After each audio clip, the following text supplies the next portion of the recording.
Halo teman-teman Flow Film di sudut dunia manapun kalian berada.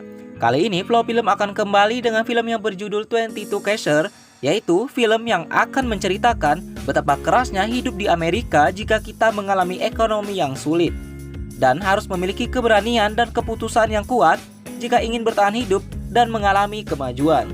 Nah, daripada berlama-lama, siapkan saja diri kalian, siapkan pengetahuan, dan ayo kita mulai.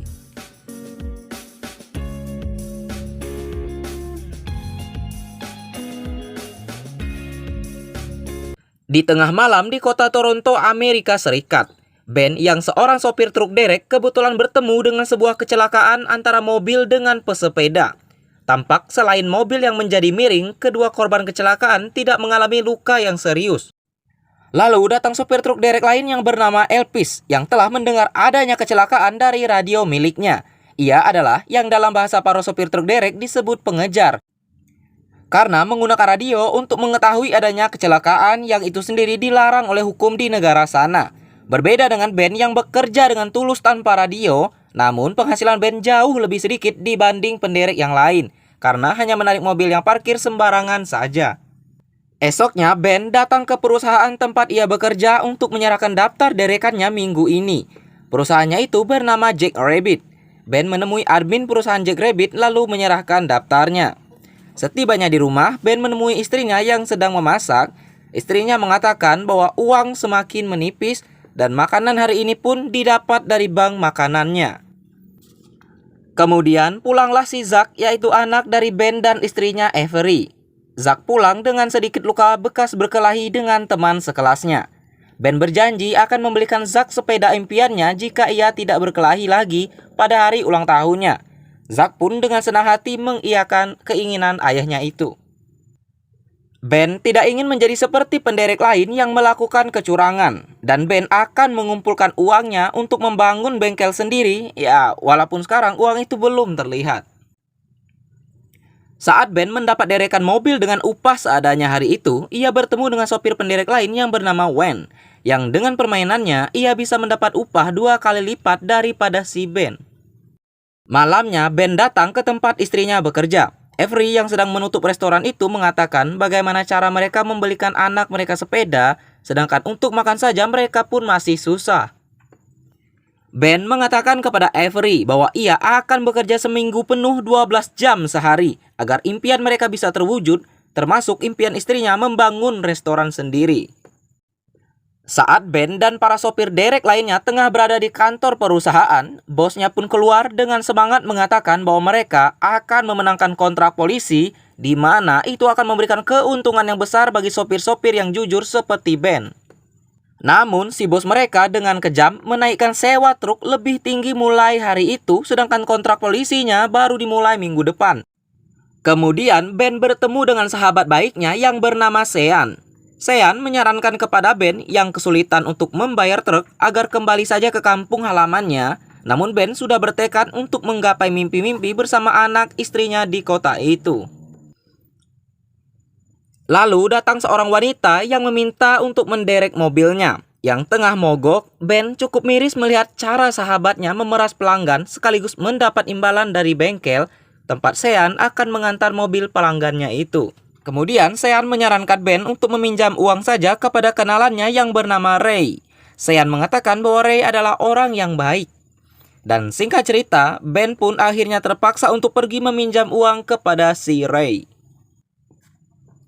Ray yang salah seorang petugas berpangkat tinggi itu pun terlihat ramah, lalu dengan baiknya langsung mengeluarkan $5.000 sesuai kebutuhan si Ben. Seakan-akan Ray tahu berapa yang Ben butuhkan. Ray menjelaskan bahwa setiap minggu $750 harus dibayar dan bunganya $1.000.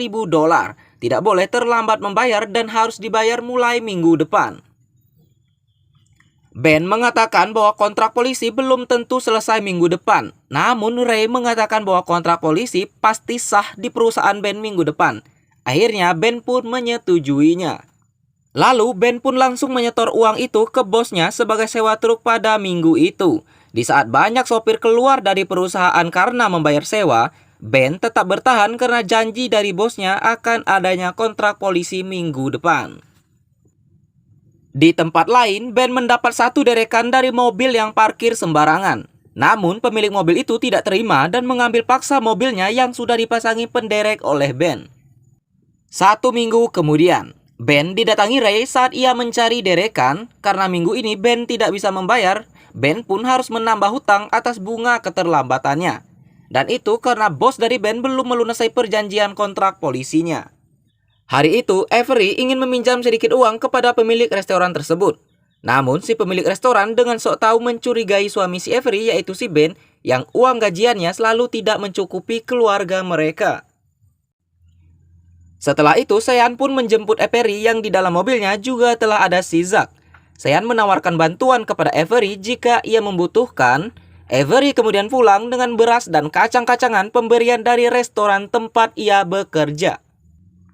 Hari Minggu lagi, saat gajian, Ben tidak menerima uang melainkan hanya selembar kertas yang berisi tagihan sewa truk minggu ini. Dan gaji Ben pun telah dipotong habis hanya untuk sewa truk. Di rumah, Zack bercerita kepada Ben bahwa si Kamal, teman sekolahnya, terus mengejek kemiskinan mereka. Zack pun semangat untuk tidak berkelahi demi sepeda barunya pada saat hari ulang tahunnya 1 minggu lagi. Saat Avery bekerja, Avery didatangi oleh Ray yang menanyakan kemana keberadaan suaminya. Avery pun terkejut karena seorang petugas mencari suaminya. Lalu Ray menitipkan salam saja melalui Avery untuk mengatakan kepada Ben bahwa ia ingin uangnya kembali. Ben ke kantornya untuk menemui si bos. Terlihat ada juga seorang pemijit pesanan bosnya yang sedang menunggu. Ben kemudian menagih di mana kontrak polisinya. Bosnya malah bilang minggu depannya lagi. Lalu marah-marah seakan-akan hidupnya lah yang paling sengsara. Dan mengatakan bahwa ia lebih susah dahulu membangun bisnis ini dibandingkan keadaan Ben sekarang. Ben pun beranjak menuju truknya dan ternyata Ray sudah ada di sana. Ben menjelaskan ia masih belum bisa membayar dan langsung sebuah pukulan keras datang ke perutnya. Ben yang terus menjelaskan keadaannya kemudian mendapat hantaman lagi di kepala dan sebuah jepitan pintu di tangan si Ben. Sambil menahan rasa sakit, Ben diminta membayar hutang itu besok. Sementara di rumahnya, Sean terus memuji masakan Avery dan mengatakan bahwa Avery memang harus mengejar impiannya, dimulai dengan sekolah memasak. Avery bertanya kepada Sean, bagaimana suaminya bisa kenal dengan orang seperti Ray? Tapi bro, Sean malah mengatakan bahwa ia sendiri tidak akan mau berurusan dengan orang seperti Ray. Padahal dia sendirilah yang menyarankan Ray kepada Ben. Avery tidak tahu bagaimana keluar dari permasalahan itu. Sean mengatakan ia akan dengan sangat senang hati memberi pinjaman kepada Avery berapapun itu. Lalu tiba-tiba Ben pulang dengan tangannya terlihat sudah dibalut perban. Avery tahu itu pasti ulah si Ray. Avery lalu mengatakan bahwa Sean akan membantu. Ben pun langsung mengatakan tidak. Di saat Sean sudah pergi, Ben mengatakan bahwa Avery tidak melihat apa yang Ben lihat. Sebagai sesama pria, Ben tahu apa niat dari Sean. Namun Avery malah mengatakan bahwa Ben sangat salah karena tidak mau menerima uang dari teman baiknya dan malah meminjam uang dari lintah darat. Di saat Avery mulai mengomel, Ben membanting pintu kulkas dan mengatakan jika Avery menerima uang dari Sean, maka rumah tangga mereka selesai. Saat sore hari di mana semua sopir Jack Rabbit telah pulang, Ben mengambil radio milik Sean dan menjadi pengejar di wilayah derekan dari sopir-sopir perusahaan Westside. Saat itulah Ben berbicara dengan Wen, sopir derek dari wilayah Westside tersebut. Lalu datanglah penderek Westside lainnya yang bernama Elvis yang sudah lama tidak menyukai Ben. Saat Elvis melayangkan kata-kata umpatannya kepada Ben, terdengar ada sebuah kecelakaan dari radio mereka. Dengan segera Ben, Wen, dan Elvis balapan untuk menjadi penderek pertama. Karena terhalang oleh ibu-ibu yang akan membuang sampah, Ben pun harus tertinggal dan tidak mendapatkan derekannya. Ben pun berkeliling sambil terus mendengar radio. Tiba-tiba, Ben diberhentikan oleh seorang waria yang meminta Ben menderek mobil pelanggannya. Untuk variasi si waria itu dengan pelanggannya, Ben akan diberi $100 untuk itu. Avery menelepon dan bertanya kepada Ben yang telah jam 8 malam belum pulang. Ben pun mengatakan ia akan bekerja siang dan malam, dan saat Avery kembali membahas tentang meminjam uang kepada Sean, Ben pun langsung mematikan teleponnya. Ben pulang sebentar ke rumah untuk menemani Zack yang akan tidur, lalu akan pergi bekerja lagi karena Avery sebentar lagi juga akan pulang bekerja. Ben yang mendengar telah terjadi kecelakaan lewat radionya, langsung bergegas ke TKP tersebut, namun terlihat Wen telah tiba duluan di tempat itu. Karena terdapat 2 mobil yang kecelakaan, jadi masih tersisa 1 mobil untuk si Ben. Di sini, Wen merasa aneh dengan si Ben yang malah membantu mengobati korban yang membawa motor daripada langsung mengambil jatah mobil derekannya. Dan benar, Elvis datang dan langsung mengambil jatah derekan si Ben, dan Elvis mengaku kepada polisi ia datang lebih dulu daripada si Ben. Ben mencoba berbicara kepada ibu-ibu pemilik mobil itu bahwa ialah yang pertama. Elvis datang lagi lalu memfitnah Ben adalah sopir yang ugal-ugalan. Sementara Wen terlihat takjub dengan perdebatan Ben dan Elvis. Lalu si ibu-ibu pemilik mobil itu mempercayai Ben dan memilih Ben untuk menderek mobilnya. Ben kemudian mengantarkan mobil itu ke bengkel kenalannya. Namun Ben mendapat upah yang tidak sama dengan sopir lain dari bengkel kenalannya itu. Kemudian tiba-tiba di bengkel itu datanglah Elvis lalu disusul oleh Wen. Elvis pun memukul Ben hingga babak belur. Lalu Elvis mengambil $200 dari dompet Ben dan mengatakan bahwa itu adalah uangnya. Here's my 200. You got 20 left. Elvis menendang lagi si Ben dan berhenti ketika Wen melerainya. Saat Elvis pergi, Wen menjelaskan kepada Ben bahwa Ben harus membereskan penghalang di jalannya. Dengan keadaan babak belur itu, Ben mendatangi Ray dan mengatakan bahwa minggu depan pasti ia akan membayar karena bosnya akan mensahkan kontrak polisinya. Ray pun mengatakan bahwa bosnya Ben tidak akan mensahkan kontrak polisi itu, atau dengan kata lain, Ben telah dibohongi oleh bosnya. Lalu Ray mengajak Ben ke ruangannya di mana telah ada orang dengan tangan terikat dan mulut dilakban. Orang tersebut adalah orang yang tidak membayar hutang kepada Ray. Dan di depan Ben, Ray mematahkan jari-jari orang tersebut. Avery yang baru pulang bekerja dijemput oleh Sean. Sementara itu, Ben tengah berteriak kepada Ray bahwa bagaimana ia akan bekerja dan membayar jika jarinya dipatahkan seperti orang itu. Ray membenarkan kata-kata Ben itu. Lalu Ray mengatakan kepada Ben bahwa ia akan datang ke pesta ulang tahun anaknya besok, yang membuat Ben takut sekaligus bertanya-tanya dari mana Ray mengetahui semua itu. Kalian tahu kan dari mana Ray mengetahuinya? Kembali ke mobil Sean yang juga ada Avery di sana. Sean mengatakan bahwa Ben adalah seorang pecundang dan ia bisa memberikan rumah yang bagus untuk Avery, membuat restoran dan menyekolahkan Zack. Dan ternyata semua kehancuran Ben memang telah direncanakan oleh Sean, dalam kurung sahabat baik. Saat Sean akan melakukan perenak-enakan kepada Avery, tiba-tiba film pindah ke adegan di mana Avery sudah berjalan kaki pulang ke rumahnya. Setibanya di rumah, Ben langsung mengajak Avery untuk pulang kampung, namun Avery menolaknya. Ben bertanya apakah Avery menolak pulang karena telah berenak-enak dengan si Sean. Avery mengatakan bahwa ia tidak ingin pulang ke kampung karena keluarganya yang toksik, dan soal Sean, Avery menjelaskan ia bisa saja berenak-enak dengan Sean dan hutang mereka lunas. Tapi ternyata Avery tidak melakukannya dan tetap bertahan bersama Ben di kota menghadapi apapun yang terjadi. Cakep. Zack yang mendengar pembicaraan itu mengatakan kepada Ben jika sepedanya membuat orang tuanya akan bercerai, lebih baik ia tidak memiliki sepeda. Singkat cerita, Ben keluar lagi dengan membawa semprotan dan kayu dengan paku tajam di ujung kayunya. Ben mendatangi Elvis yang sedang nongkrong dengan si Wen.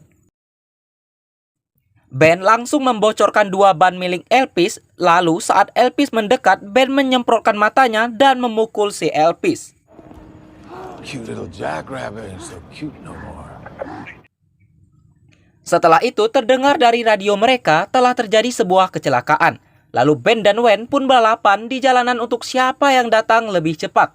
Namun saat Wen tertinggal cukup jauh, Wen malah tertabrak oleh sebuah mobil taksi karena Wen telah menerobos lampu merah.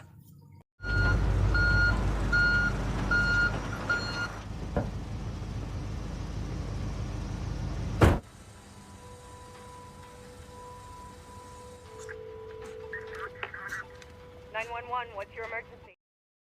Ben pun mengantarkan mobil orang yang kecelakaan tadi ke bengkel kenalannya dan mendapat imbalan lagi. Tak berhenti di sana, Ben menelepon istri dari bosnya, kemudian mengajak istri dari bosnya itu ke kantor Jack Rabbit malam-malam dan memperlihatkan si bosnya yang sedang menyewa seorang wanita di dalam sana. Pagi pun tiba. Ben menemui Ray dan membayar lunas hutangnya. Setelah menghitung, Ray mengatakan bahwa uangnya berlebih cukup banyak. Ben mengatakan itu insentif dan untuk menjadikan Ray sebagai rekannya karena Ben punya hal-hal besar yang ingin dia buat di masa depan. Ben lalu mendatangi bosnya di kantor. Awalnya bosnya itu ingin memecat Ben dan mengatakan ia masih punya karyawan yang lebih baik dari Ben, yaitu Sean. Ben memperlihatkan surat-surat yang ternyata pemilik perusahaan Jack Rabbit adalah istri dari bosnya itu. Dan istri dari bosnya itu telah memberikan truk yang dibawa Ben untuk si Ben. Ben membuka jendela kantor bosnya dan terlihat Sean tengah dipukul dan tangannya sedang dijepit di pintu mobil oleh si Ray. Ya, sekarang si Ray berada di pihak si Ben. Dan karena ketakutan, di saat itulah bosnya mengatakan bahwa Ben lah yang sekarang memimpin Jack Rabbit. Lalu Ben pergi membawa sepeda impian Zack di pesta ulang tahunnya.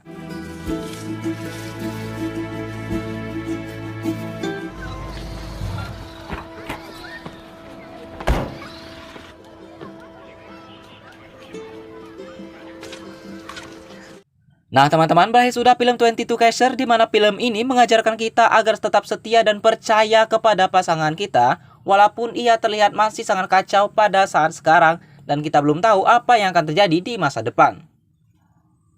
Dan terima kasih untuk teman-teman yang sudah menyaksikan alur film dari 22 Cacher. Salam dari Flow Film dan sampai jumpa di alur film berikutnya.